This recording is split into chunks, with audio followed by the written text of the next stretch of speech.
Subscribe to our channel and press the bell icon to never miss an update from RAU'S.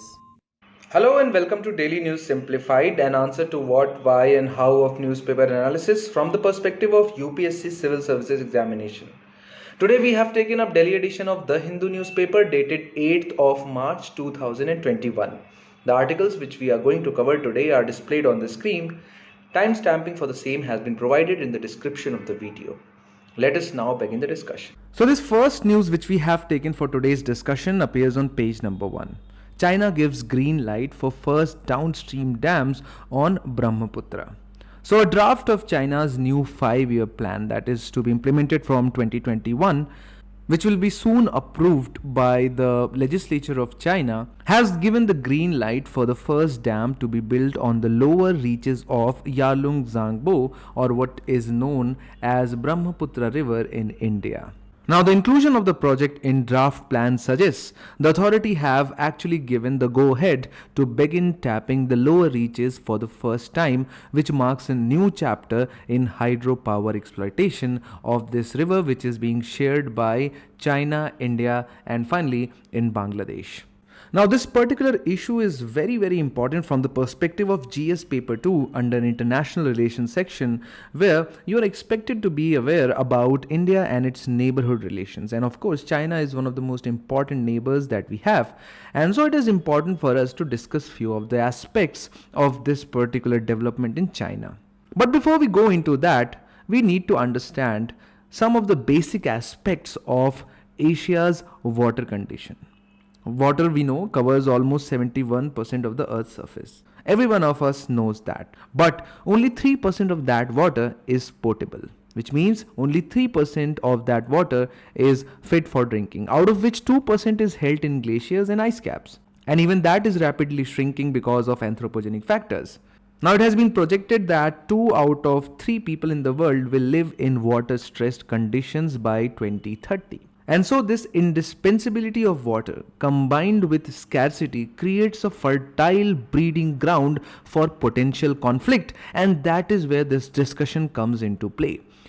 Because if water is a scarce resource and if it is being shared by 2 countries, and those 2 countries we know are not very friendly to each other, China and India, and the fact that rivers, which are important source of fresh water, do not follow political boundaries and are more often than not transboundary in nature, makes the situation even more complex. And so that is why we need to first understand what are the compulsions of China, what are the reasons that China is constructing so many dams on Brahmaputra River.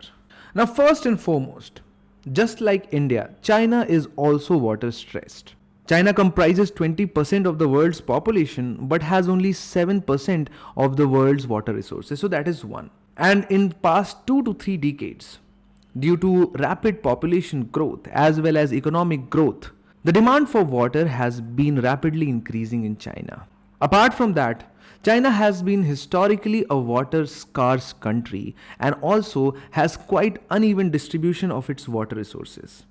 The interregional disparity in water resources is stark in China. It's more than that of India, because 4/5 of the water resources in China are located in the southern region of China, whereas the northern region of China, which is home to about half of the total population of China as well as the arable land, contains only 20% of the China's water resources. And if you look at the economic activity, most of the water intensive sector is concentrated in the north where there is less water. So most of the agriculture in China is done towards the northern side of the China, and most of the water intensive industry, for example, the coal industry, is situated or concentrated towards the northern side. And so the concentration of these water intensive industries in the water scarce region also exacerbates the problems for China. Apart from that, we know that China has also committed itself towards the climate action.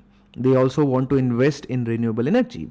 But unlike India, China has committed itself towards hydropower as a mainstay of renewable energy. So China has said that most of their carbon cuts are going to come from investment in renewable energy sector, which will mainly consist of massive hydropower projects. So these are the 4 reasons because of which China has embarked on a journey to construct most of the dams which will be constructed next 10 years. Now, what is Chinese government doing in order to counter the water scarcity or the stress level?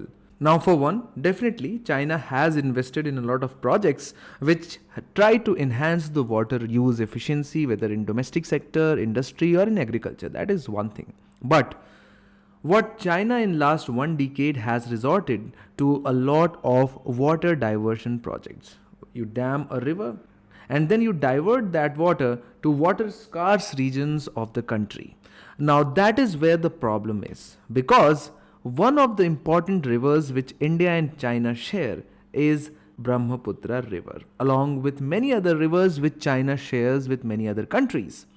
And one of the peculiar aspect of China is that it is a completely upper riparian state or a country. Upper riparian means a country lying in the upper reaches of a river. So, which means that China controls all the river's origins as far as they flow from China. So there is no major river which originate in India and finally end up in China, or from Mongolia to China. All the major rivers originate in China and then they end up either in Myanmar, in Thailand, or in Vietnam, or they end up in the sea. And that is where the strategic position of China in general and Tibet in particular lies. Because being completely upper riparian state, China shares 42 major transboundary watercourses. And since it controls the origin of the rivers, since it controls the initial flow of the rivers, China's international water policy, how it wants to share its water with its neighbors, is going to ultimately determine South Asia's or Southeast Asia's water security. And to surprise you, so far China has not signed even a single water sharing agreement with its neighbors. Of course, India is one of them. And on top of that, China has built more dams on its rivers than the rest of the world combined. So on one hand, you are not agreeing to sign any of the treaties with your neighbors, and you are unilaterally building and constructing mega dams on your rivers, impacting the water flow in the downstream countries. Not just that, China has also been quite reluctant to ratify 1997 UN Convention on Law of Non-Navigational Uses of International Watercourses, which provides a framework for multilateral cooperation on water.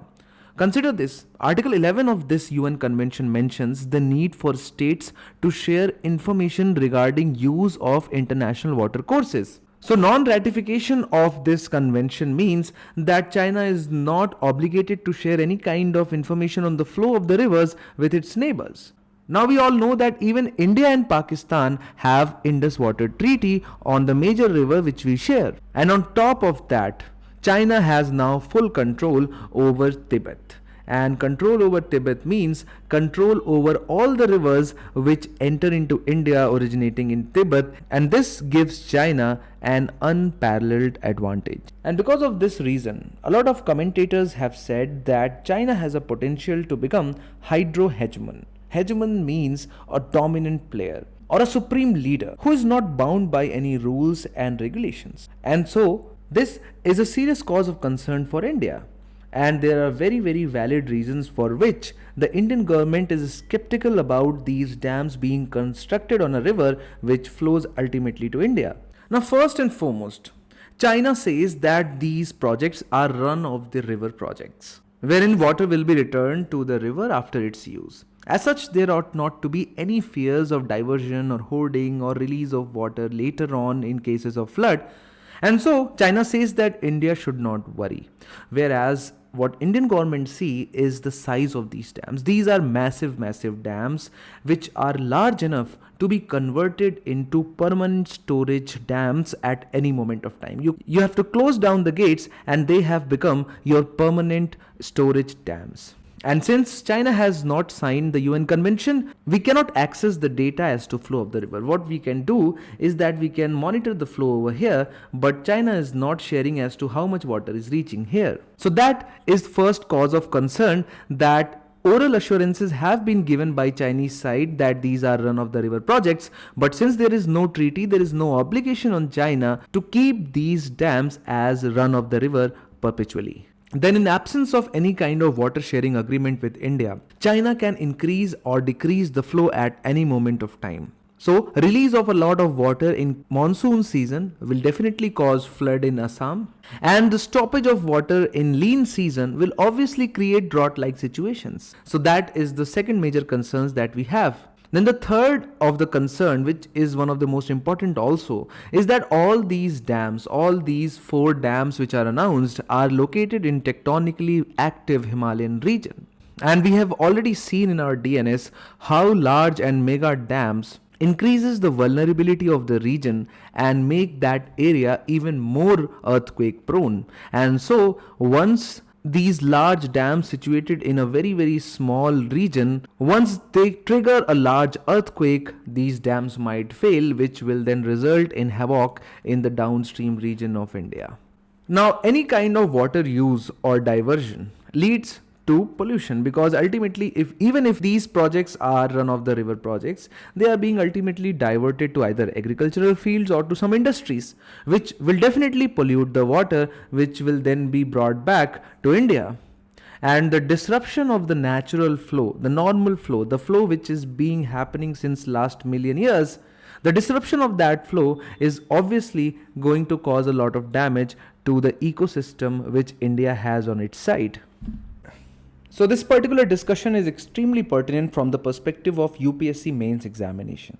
Apart from that, interviews are just around the corner, where you could be expected to know of the reasons why China is so hell-bent on making these dams and what are the concerns which India has. Let us now move on to the next discussion.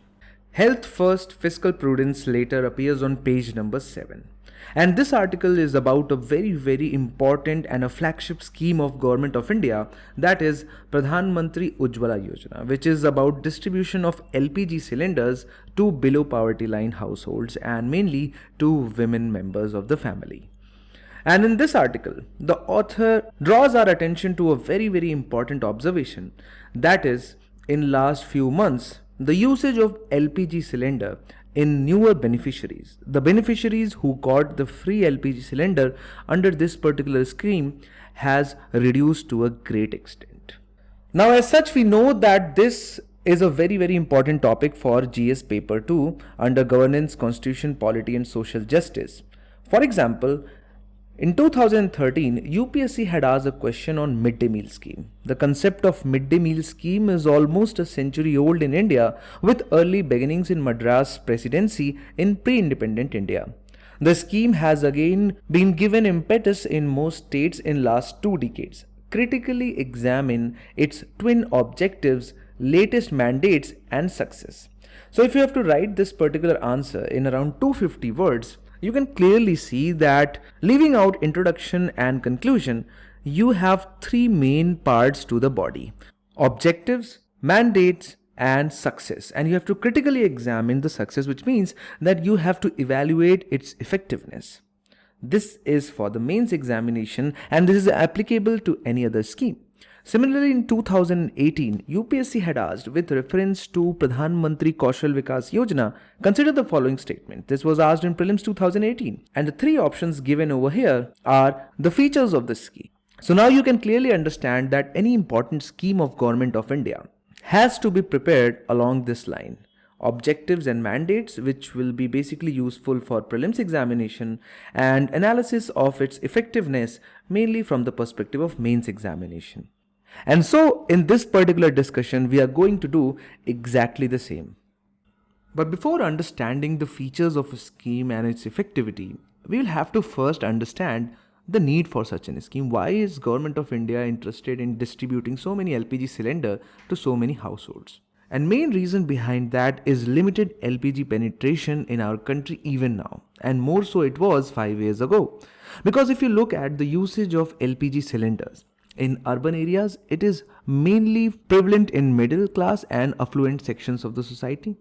And in rural areas, even the rich farmers and other affluent class are using unclean cooking fuel. So it is virtually non-existent in rural areas. So you can say that the usage of LPG is limited to a less number of households in urban and semi-urban areas. And most of the country even now is cooking food utilizing unclean cooking fuel like biomass, woods, and that is creating a lot of problems. And that problem is mainly being faced by the women of our society. And let us understand that how.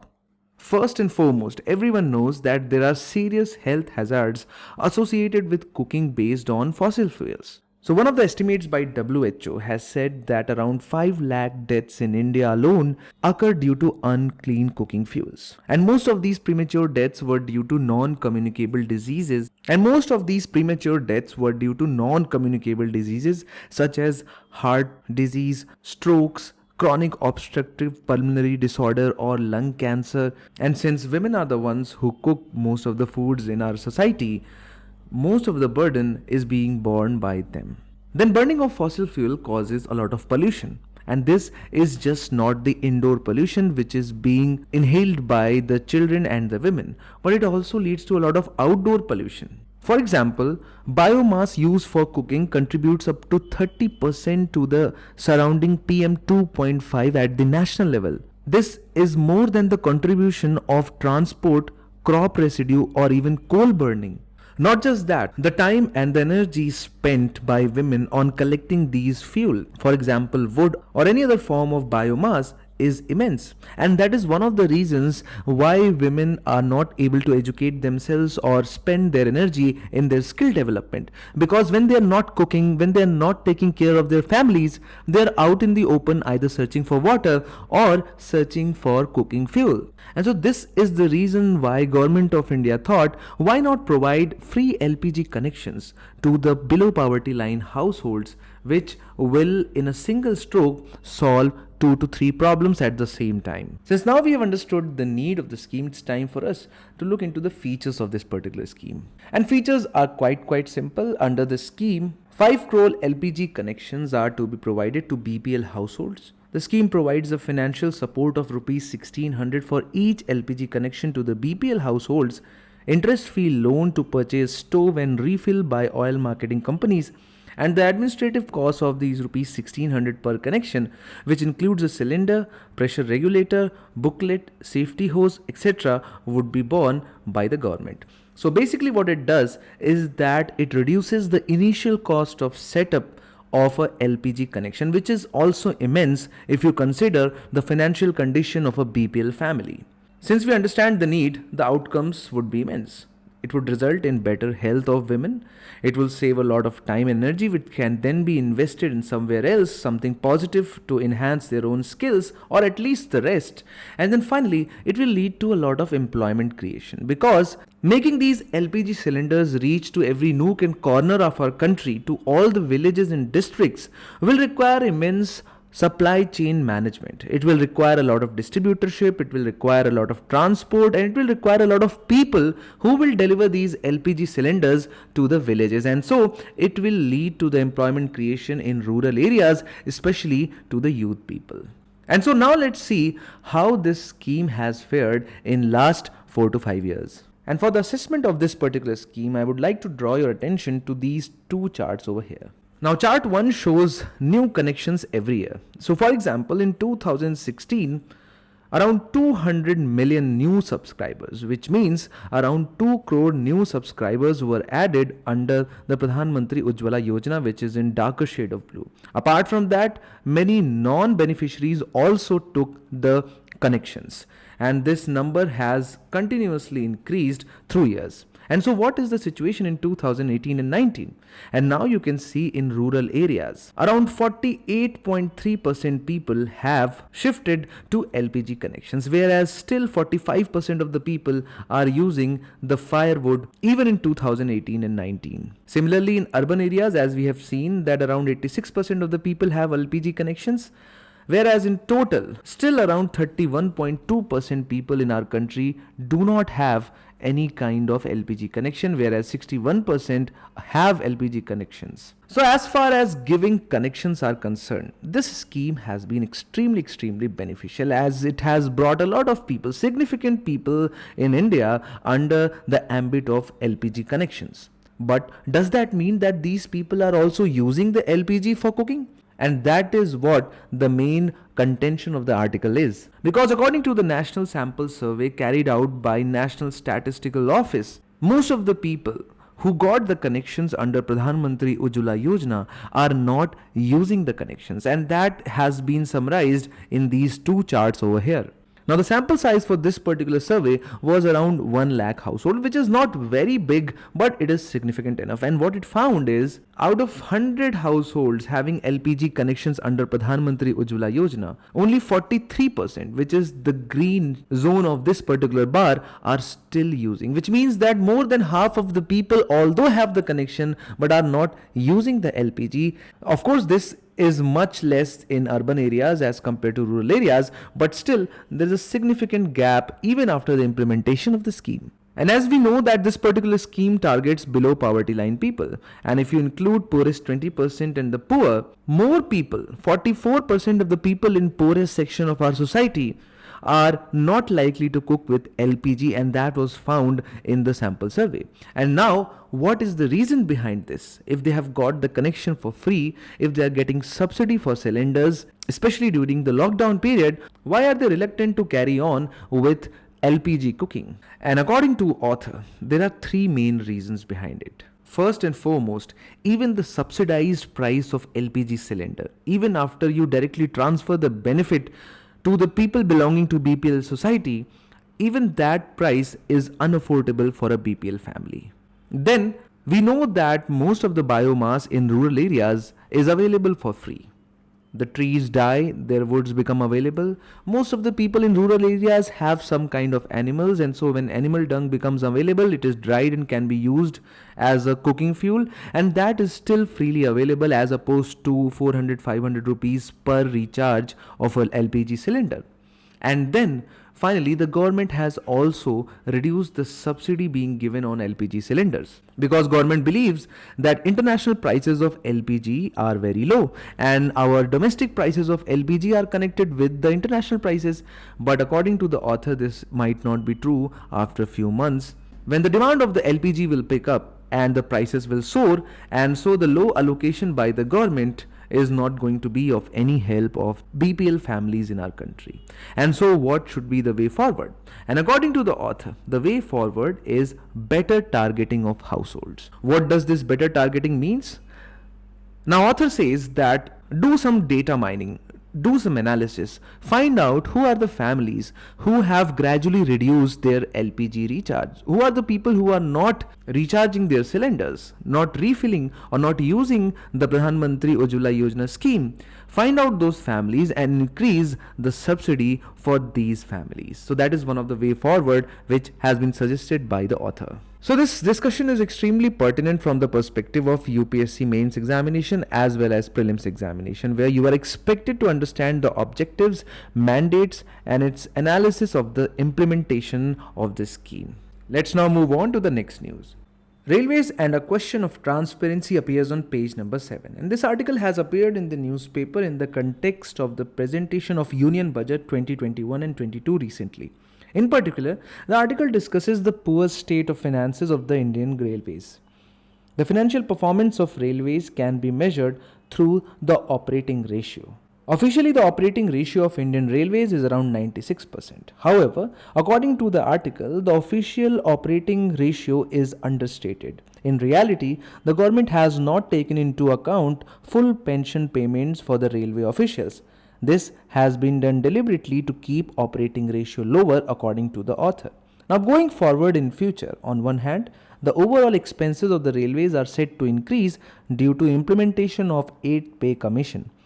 While on the other hand, the Indian Railways has been losing its share of freight and passenger traffic, leading to decline in overall revenues. And hence, the higher operating ratio would severely constrain the ability of the railways to make higher investment in enhancing the overall capacity. And so in this regard, we are going to first understand the operating ratio.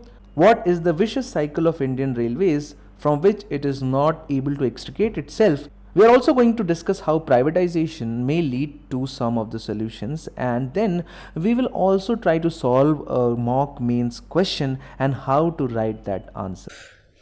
Now, as far as the present status of Indian Railways is concerned, the finance minister had recently stated that Indian Railway is going to need an investment of around 50 lakh crore between 2018 and 2030, which means within a period of 12 years, it is going to need an investment of 50,000 crore, which comes out to be more than 4 lakh crore per annum. However, as we all know, the financial status of Indian Railways is quite poor, which is evident in the fact that operating ratio has increased to around 98.4 in 2018 and 19. Now, operating ratio is companies' operating expenses as a percentage of revenue. So, if revenue of railway is 100, then it is spending around 99 of that. So, that is a big problem. Now, you have to understand the vicious cycle for Indian Railways to understand why it always plagues with a lot of issues. Now, Indian Railways is a departmental undertaking which is directly under the control and management of the government. And hence, as a commercial undertaking, the Indian Railway does not enjoy the kind of autonomy it should have. And hence, the political interference is very obvious in the functioning of the Indian Railways, which leads to lower passenger fares and higher freight charges, which is known as cross subsidization.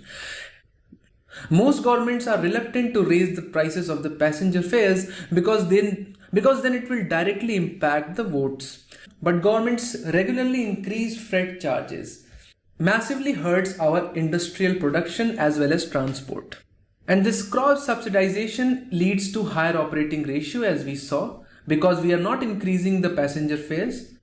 And this higher freight charges leads a lot of people to shift to other modes of transports, mainly trucks on highways, which then leads to less revenue for Indian Railways and hence low investment in new capacity addition, which then ultimately results in poor maintenance and lack of world-class amenities for poor passengers, which then results in lack of world-class amenities for passengers, and then this cycle continues. So as an alternative to this model, the Indian Railway has decided to run few private trains. Now the first trait of this model is the sharing of resources. Under this model, the physical infrastructure such as railway tracks, signaling, railway stations, etc. would remain under the control of Indian Railways, and the private sector entities would be required to bring in their modern coaches to operate on specific routes. And the second important aspect is that of payment mechanism, where the private sector is required to pay charges to railways for its use of its physical infrastructure such as railway tracks, signaling, railway stations, etc.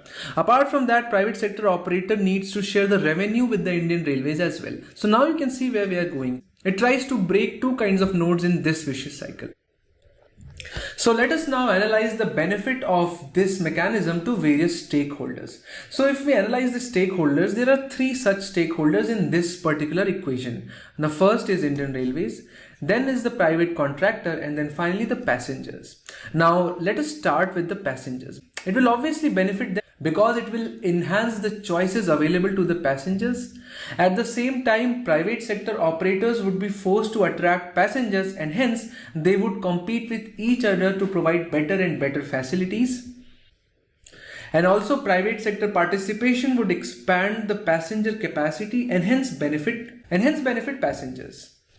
Now as far as Indian Railway is concerned, these private trains shall be free from political interference in fixing the passenger fares, and since one of the share will come to Indian Railways as well, so it can be assured of increase in revenues. Then of course the operating cost will be reduced because all the operations of these trains shall be taken care by the private sector, but their revenue shall come to the Indian Railways, and higher revenue means higher income, which will then reduce Indian Railways' reliance on borrowed funds. As far as private sector is concerned, they will have the advantage of complete independence and autonomy to decide fares of such trains. As recently stated by Indian Railways, IRCTC is earning 5 lakh rupees on each trip Tejas Express is making, and hence more such train means more profit for the private sector on the same available capital assets. And if this experiment is successful, it will pave the way for higher private sector participation in Indian Railways. And now is the time for this mains question, which says privatization of Indian Railways, although a step in right direction, is not a panacea. Discuss in 15 marks and 250 words. And the first step towards answering a question is about identification of the parts and keywords.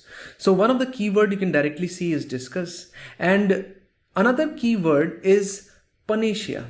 So it says that privatization of Indian Railways, although a step in right direction, is not a panacea. So in your answer, you have to first substantiate the fact that privatization of Indian Railway is indeed a step in right direction, but it does not solve all the problem, and that has to be demonstrated.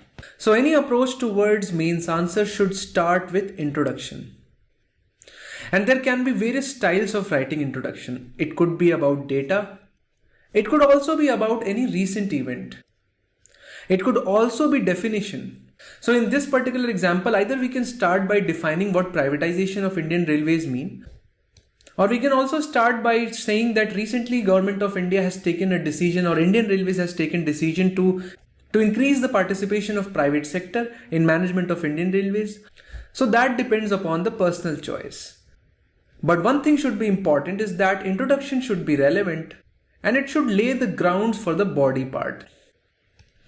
Then moving to the body part, and the heading of the body part can take inspiration directly from the question by saying that benefits of privatization of Indian Railways. And you can directly mention the points which we have discussed either in the form of a flowchart or in the form of paragraph, whatever it may be. But as soon as you finish this paragraph, you have to say, but the long-term issues like lack of independent regulator in the railway sector, restructuring of railway zones, infrastructural upgradation. For example, if these mechanisms are successful, they will not automatically lead to the upgradation of railway tracks to the modern one. Indian Railways will have to make conscious efforts toward that. Then you can end it, and you must end with a conclusion. And finally, you can say that privatization of Indian Railways, although a step in the right direction, requires a lot of other steps to be taken as recommended by Vivek Devroy Committee, which should be followed by the government. Let us now move on to the next news.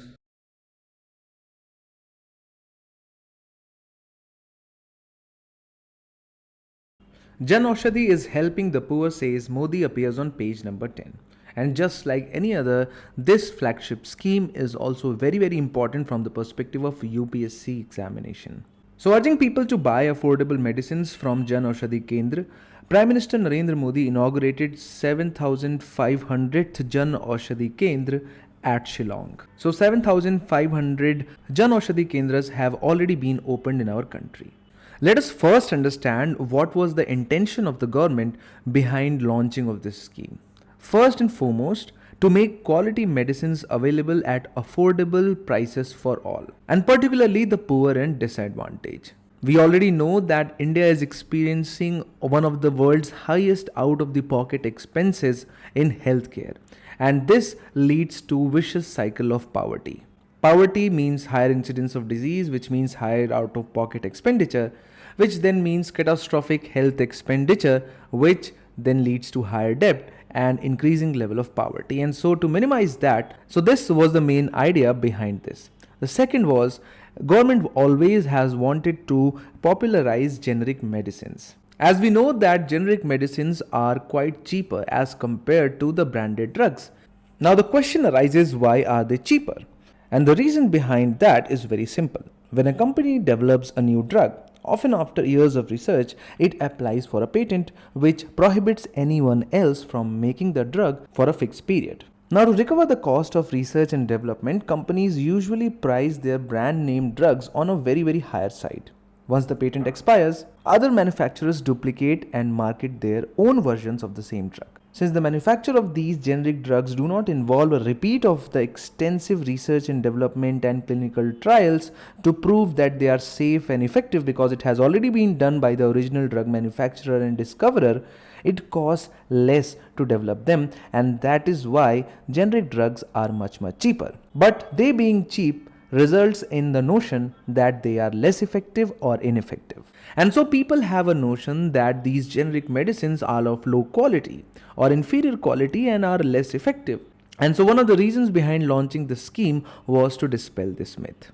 Then third is of course to generate a lot of employment. So as we have seen that 7,500 shops have already been opened across the country, which means as at least as many employment. And so by engaging individual entrepreneurs in opening these kendras, the government is planning to employ. At the same time, department has also revised the incentive plan for this Pradhan Mantri Bharatiya Janaushadhi Kendra owners, in which the incentive provided by these Kendra owners has been enhanced from 2.5 lakh currently to 5 lakh. And since there is a special component through special incentive of amount of rupees 2 lakh to people belonging to Divyanga SC/ST and also to women, it's also going to promote the cause of social justice. And so you can see that there was a need to do all of this.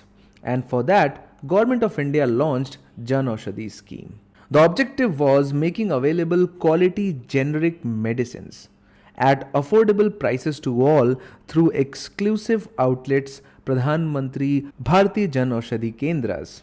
And so that is why Department of Pharmaceuticals, Ministry of Chemical and Fertilizers launched this particular scheme. And now you should not be confused that since it deals with the medicines, it was launched by Ministry of Health.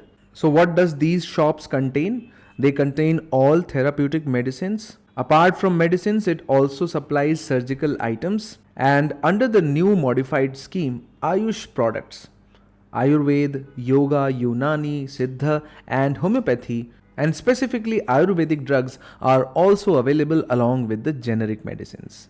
And as we have seen the need, similar is the mission to create awareness among public regarding generic medicines, create demand for generic medicines through medical practitioners, create awareness through education and awareness program that high price need not be synonymous with high quality, provide all the commonly used generic medicines covering all therapeutic groups, and to provide all the related healthcare products too under the scheme. As far as implementing agency is concerned, that is BPPI or Bureau of Pharma PSUs of India, which has been renamed as Pharmaceuticals and Medical Devices Bureau of India under the administrative control of Department of Pharmaceuticals, Ministry of Chemicals and Fertilizers. Although over the years scheme has improved, but still it continues to face a lot of issues, and we are going to discuss these issues. Because you need to understand why such an ingenious scheme is not bearing fruit at the ground level. And the first and the foremost reason is the poor availability of the drugs. And the major constraint faced by the scheme is that the public sector is unable to cater all of the 361 medicines identified as the most needed medicines in this scheme, with the result that the scheme currently covers only 130 medicines. Then there are supply chain issues as well. Most of the times, drugs are not available on stores due to poor procurement process, and oftentimes the procurements are delayed as well. Then another reason is that doctors are not prescribing the generic medicines, as there exists a quite connection between the medical practitioners and pharmaceutical industries, which influences the prescription of most of the medical practitioners. Thus, doctors do not find any advantage in prescribing generic medicines vis-a-vis branded medicines, which offer them attractive returns. Then we need to understand the structure of the health sector in our country to fully comprehend the problem. You see, the production of medicine is under Ministry of Chemical and Fertilizers, whereas Ministry of Health deals with the healthcare programs and health issues of the nation. In India, health is a state subject and Government of India only controls national health programs. Health is also not a fundamental right as per the Constitution of India. And so, overall structure of the health sector is quite fragmented. And this leads to a lot of confusion with respect to the implementation of this scheme. Then, the expired branded medicines are replaced by pharma companies, whereas the generic medicines are not replaced to the pharmacy. Hence, it has become pharmacists' responsibility to dispose the expired generic medicine, and thus stocking generics carries the risk of economic loss. And so, economically it is less lucrative. Then of course, on behalf of the public, there is lack of awareness. People do not know about the effectivity of these generic medicines. And then, The distribution of free medicines by certain state governments parallelly hampers the progress of this scheme. Thus, poor implementation, operational and supply chain issues with stores struggling to get the stock on time, lack of product range, quality issues and corruption have been hampering the progress of this scheme. But the government of the day has been trying to overcome these challenges via introduction of new initiatives in the scheme, such as introduction of RAU'S products in the product basket so as to increase the profitability of the seller. This last article for discussion appears on page number 6, Commemorating Change, Changing Commemoration. And in this particular article, the author lays the claim that the International Women's Day is celebrated on 8th of March. But for India, 10th of March is the day when we should be celebrating Women's Day. And the reason behind that is connected with Savitribai Phule. Because she was one of the India's first modern feminist and a social reformer. Now, other things given in the article are not very pertinent to UPSC Civil Services examination, and so what we are going to focus is on the history and life of Savitribai Phule, because her contribution in India's history, society and politics is so immense that not only in prelims examination, but her contributions can be asked in the mains examination as well. And so let us now begin the discussion. Not just the first modern feminist, but she is also remembered for being India's first female teacher who worked for the upliftment of women and untouchables in the field of education and literacy. She was born in Naigaon in Maharashtra in 1831 and married an activist and social reformer Jyotirao Phule when she was 9 years old. Now, after the marriage, with her husband's support, Phule learned to read and write, and both of them eventually went on to found India's first school for girls called Bhidewada in Pune in 1948. The couples recognized that education was one of the central planks through which women and the depressed classes could become empowered and hope to stand on an equal footing with the rest of the society. They both started the literacy mission in India between 1854 and 55. Now, because of the role played in the field of education, women's education, she is also considered to be one of the crusaders of the gender justice. Some of her prominent works include her poem book Kavya Phule and Bhavan Kashi Subodh Ratnakar, which were published in 1934 and 1982. She was the first Dalit woman and in fact the first woman whose poems got noticed in the British Empire. One of the famous poems, Go Get Education, she urges the oppressed community to get an education and break free from the chains of oppression. Since she was also a social reformer, let us discuss some of her contributions. Savitribai, along with her husband, started Satya Shodhak Samaj, Society for Truth Seeking, in 1873 in Pune, and there were twin objectives behind that. They wanted to initiate the practice of Satya Shodhak marriage in which no dowry was taken, and they also wanted to give education to lower caste, scheduled tribes and made them aware of the exploiting tradition of the society.